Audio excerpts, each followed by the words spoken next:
मंडळी, आज मी जाणार आहे तुळजाभवानीच्या मंदिरामध्ये.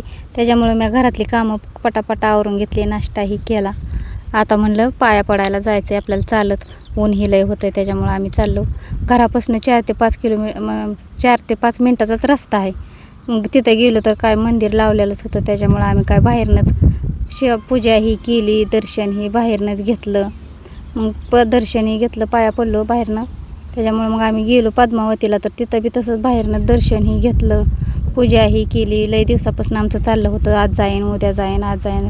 पण आज मंगळवार होता, म्हणलं आता देवीला बी पाणी घालून यावं म्हणून आम्ही आपलं गेलो. तिथं मग होमाची पूजा केली. होमाची पूजा केल्यानंतर मग पायाही पडून आपलं तिथं गार्डन केलेलं आहे, त्या गार्डनमध्ये बसायलाही गेलो आम्ही. पाणीही जरा पिलो, बसलो. झाडं ही छान होती, लय वावरात बी मस्त असं गार वातावरण होतं. त्याच्यामुळं आम्ही जरा वेळ बसलो, मग निघालो घरी. तर व्हिडिओ आवडला असला तर लाईक करा, शेअर करा, सबस्क्राईब करा. थँक्यू.